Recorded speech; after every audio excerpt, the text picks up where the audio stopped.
Hello everyone, मैं हूं सचिन और आप सबका बहुत बहुत स्वागत है मेरे इस यूट्यूब चैनल पे जहां हम देख रहे हैं सीएसएस। और सीएसएस के आज के इस क्लास में हम लोग बात करने वाले हैं सूडो क्लास सेलेक्टर के बारे में। ठीक है, अब सूडो क्लास सेलेक्टर क्या होता है, अगर ये मैं आपको समझाना चाहूँ तो देखिए, सबसे पहले मैं एक यहाँ पे div लेता हूँ और div लेने के बाद मैं यहाँ पे सिंपल लिख देता हूँ होवर इफेक्ट। ठीक है, और उसके बाद मैं यहाँ पे div का पहले यहाँ पे कुछ कलर कर देता हूँ। जैसे कि मैंने यहाँ पे लिख दिया बैकग्राउंड कलर, मैं यहाँ पे लिख देता हूँ ब्लू। और इसका जो टेक्स्ट है इसका कलर मैं लिख देता हूँ वाइट। ठीक है, और इसके बाद अगर हम लोग यहाँ पे div लिखे और फिर मैं is2 लिखूं और उसके बाद मैं यहाँ पे लिख देता हूँ होवर, तो ये अभी जो मैं अप्लाई कर रहा हूँ इस चीज को ही कहा जाता है सूडो क्लास। होवर जो हो गया सूडो क्लास सेलेक्टर। और उसके बाद यहाँ पे अब ये जो चीज मैंने यहाँ पे अप्लाई किया था इसी चीज को मैं यहाँ से कॉपी करता हूँ और देन मैं यहाँ पे पेस्ट कर देता हूँ। ठीक है, और अभी जो यहाँ पे कलर है इसको मैं यहाँ पे रेड कर देता हूँ। ठीक है, और आपको मैं यहाँ पे div में लेके जाता हूँ और इसको मैं एक बार रिफ्रेश करता हूँ। ठीक है, इसको हम लोगों ने रिफ्रेश किया। अब क्या होगा, जब मैं माउस का कर्सर लेके जा रहा हूँ तब ये इफेक्ट यहाँ पे हम लोग को दिखेगा। ठीक है, उसी प्रकार से और भी होता है, जैसे कि अगर हम लोग यहाँ पे एक इनपुट दैट मीन्स एक टेक्स्ट बॉक्स ले लेते हैं, हम लोग यहाँ पे एक टेक्स्ट बॉक्स ले लेते हैं। ठीक है, और उसके बाद यहाँ पे मैं डायरेक्ट लिख रहा हूँ, यहाँ पे अगर मैं लिखता हूँ इनपुट और फिर is2 और उसके बाद मैं यहाँ पे फोकस और उसके बाद मैं यहाँ पे लिख देता हूँ बैकग्राउंड कलर और देन यहाँ पे हम लोग कुछ ये कलर ले लेते हैं। ठीक है, बैकग्राउंड कलर इतना, और देन हम लोग यहाँ जाते हैं और इसको एक बार मैं रिफ्रेश करता हूँ। तो देखिए, अभी ये जो टेक्स्ट बॉक्स है अभी यहाँ पे कोई भी फर्क नहीं पड़ रहा है, लेकिन जैसे मैं यहाँ पे क्लिक करता हूँ जैसे ही ये फोकस होगा इसका कलर चेंज होगा। देखिए, तो ये भी एक आपका सूडो क्लास सेलेक्टर है। ठीक है, और आपको याद होगा, अगर आप लिंक वाला क्लास देखे होंगे तो उसमें जैसे हम लोग एक्टिव लिखते थे, विजिटेड लिखते थे, तो वो सब भी आपका क्या है, सूडो क्लास सेलेक्टर है। बट हम लोग कुछ और इम्पोर्टेंट सूडो क्लास सेलेक्टर देखेंगे, उसके लिए मैं यहाँ पे ये सारा चीज को मिटा देता हूँ। और उसको समझने के लिए पहले तो आपको ये समझना होगा जो एलिमेंट्स होता है उसको हम लोग किस प्रकार से कह सकते हैं। जैसे मैं यहाँ पे अगर p लिखता हूँ तो अब इस p को हम लोग कह सकते हैं ना कि ये जो p है हमारा, ये आपका फर्स्ट चाइल्ड ऑफ बॉडी। बात समझिएगा, ये जो p एलिमेंट है अभी ये बॉडी का पहला चाइल्ड है। ठीक है, तो ये बॉडी का पहला चाइल्ड है, उसी प्रकार से अब मान के चलते हैं हम लोग कि यहाँ पे भी मैं एक div लिखता हूँ और उसके बाद इसके अंदर भी मैं एक p लिखता हूँ। ठीक है, और यहाँ पे अब क्या हो जाएगा, इसको हम कुछ इस प्रकार से कह सकते हैं कि फर्स्ट चाइल्ड ऑफ div। ये किसका चाइल्ड होगा, ये div का पहला चाइल्ड हो रहा है। और उसी प्रकार से ये मैं इसको पूरा कॉपी कर देता हूँ और कॉपी करने के बाद मैं इसको पेस्ट करता हूँ। बट यहाँ पे एक चीज मैं कर देता हूँ, यहाँ पे मैं h1 लिख देता हूँ और यहाँ पे मैं लिख देता हूँ फर्स्ट चाइल्ड ऑफ div। अब देखिए यहाँ पे क्या हुआ, यहाँ पे पहला चाइल्ड, ठीक है, जैसे कि ये पेरेंट्स है तो इस पेरेंट का पहला चाइल्ड चाइल्ड क्या है, यहाँ h1 आएगा। उसके बाद में ये p आ रहा है तो p जो होगा ये फर्स्ट चाइल्ड तो नहीं कहलाएगा, ये आपका कहलाएगा सेकंड चाइल्ड ऑफ div। ये क्या कहलाएगा, सेकंड चाइल्ड ऑफ div। ठीक है, अब ये सब मैं आपको क्यों समझा रहा था, देखिए अभी मान लीजिए कि मैं p पे कुछ CSS प्रॉपर्टी अप्लाई करना चाहता हूँ, बट हम लोग क्या चाहते हैं कि p का जो डायरेक्ट मतलब पहला चाइल्ड जो है उसी में हो। अब पहला चाइल्ड मतलब देखिए, जैसे यहाँ पे बॉडी है तो ये पी जो है बॉडी का पहला चाइल्ड हो तो इसमें अप्लाई हो। फिर ये जो आपका डीव है इसके अंदर में जो पी है ये इस डीव का पहला चाइल्ड है तो इस पे भी अप्लाई हो।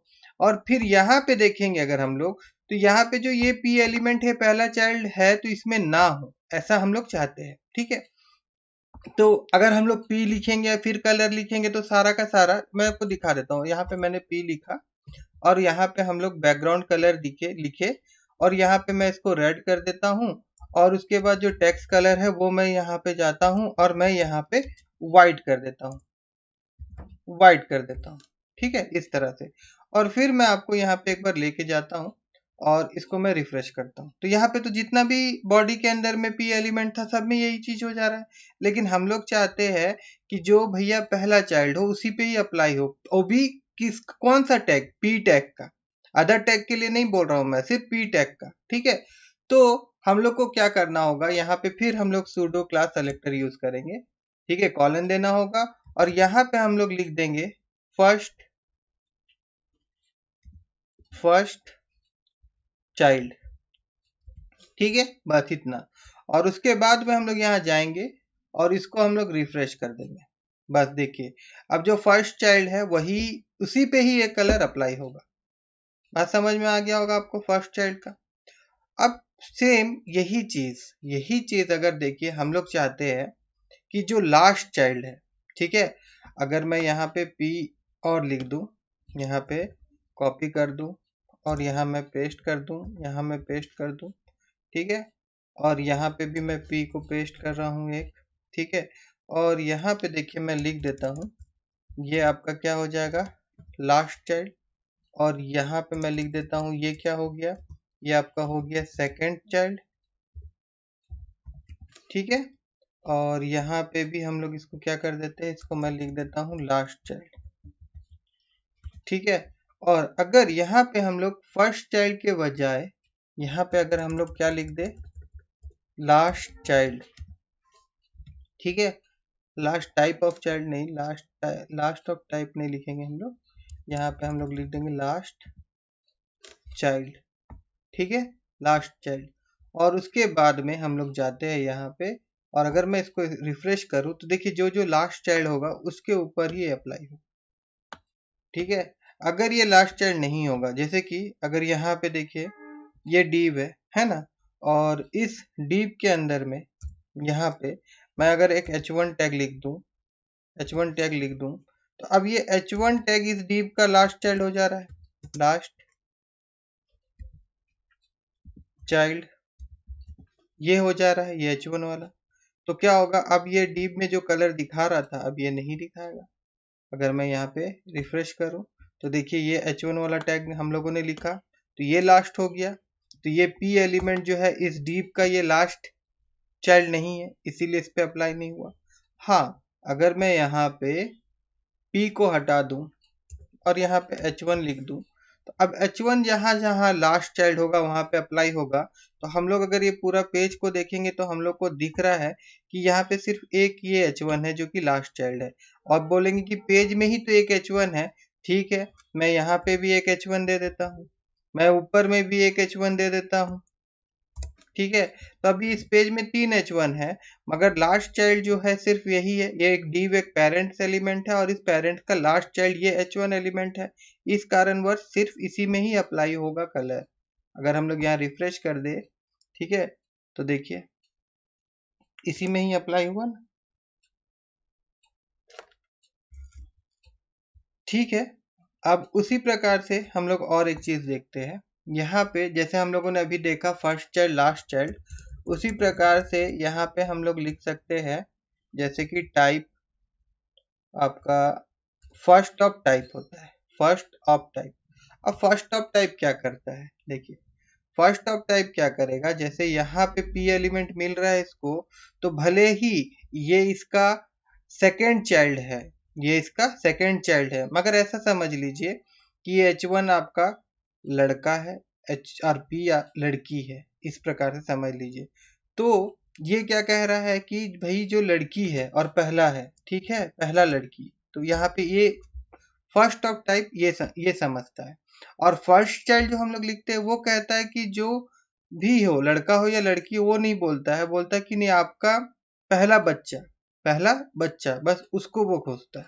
ठीक है, तो यहाँ पे क्या हो रहा है, यहाँ पे हम लोग P लिख दिए, तो ये पहला P एलिमेंट को खोजेगा जो इसका चाइल्ड होगा, पहला P एलिमेंट को जो इस डीप का चाइल्ड होगा। यहाँ पे भी देखिए ये P एलिमेंट है, ये फर्स्ट चाइल्ड नहीं है, फर्स्ट चाइल्ड इसका H1 है, मगर P टाइप का फर्स्ट चाइल्ड का बात अगर हम लोग करें बॉडी एलिमेंट का, तो ये पहला है। ठीक है, तो इस प्रकार जितना भी होगा उसके ऊपर में ही अप्लाई होगा। अगर मैं यहाँ पे इसको रिफ्रेश करता हूँ तो देखिए इस पे अप्लाई हो रहा है, इस पे अप्लाई हो रहा है। ठीक है ना, आपको समझ में आया होगा फर्स्ट ऑफ टाइप का बारे में। और लास्ट ऑफ टाइप भी सेम उसी प्रकार से ही काम करेगा, बट ये नीचे से काम करेगा। ये क्या होगा, ऊपर से नहीं। जैसे लास्ट चाइल्ड काम करता था, तो लास्ट चाइल्ड क्या करता था, लास्ट बच्चा जो है आपका P टाइप का वो खोजता था। यहाँ पे वो मतलब P जो रहता था लास्ट बच्चा खोजता था। अभी यहाँ पे क्या होगा, टाइप मेंशन कर दिया, ये लड़की है, यहाँ पे जैसे हो गया P, तो ये P लास्ट कौन सा है, जैसे यहाँ पे देखिए, ये अगर हम लोग ये वाला डीप जो इसका पेरेंट है, तो इसका P टाइप का लास्ट चाइल्ड कौन सा है, ये है ना, तो इसको भी लेगा। और ये तो आपका लास्ट चाइल्ड है, तो इसको भी लेगा।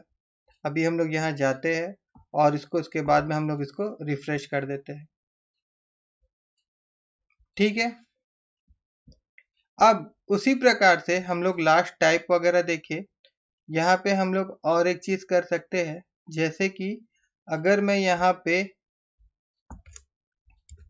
पे जाऊं और n चाइल्ड, ठीक है, nth चाइल्ड लूं और nth चाइल्ड के बाद मैं यहाँ पे 2 लिख दूं, तो देखिए क्या होगा। जैसे मैं यहाँ पे 2 लिख देता हूँ और उसके बाद मैं यहाँ पे रिफ्रेश करता हूँ, तो अब देखिए ये सेलेक्ट हो गया, ये वाला सेलेक्ट हो रहा है, क्योंकि जो सेकंड होगा, मतलब देखिए ये बॉडी का ये सेकंड चाइल्ड है ना, इसको टारगेट किया। ये डीप का ये सेकंड चाइल्ड है ना, तो इसको टारगेट किया। इस डीप का ये सेकंड चाइल्ड है ना, तो इसको टारगेट किया। P टाइप का जो जो सेकंड चाइल्ड होगा उसको वो टारगेट करेगा। ठीक है, बात समझ में आया होगा आप लोगों को। ठीक है, तो आज का क्लास में हम लोग इतना ही देखेंगे। और अगर आप लोगों को मेरा ये क्लास अच्छा लगा हो तो मेरे इस वीडियो को लाइक करिएगा और मेरे चैनल को सब्सक्राइब करना मत भूलिएगा।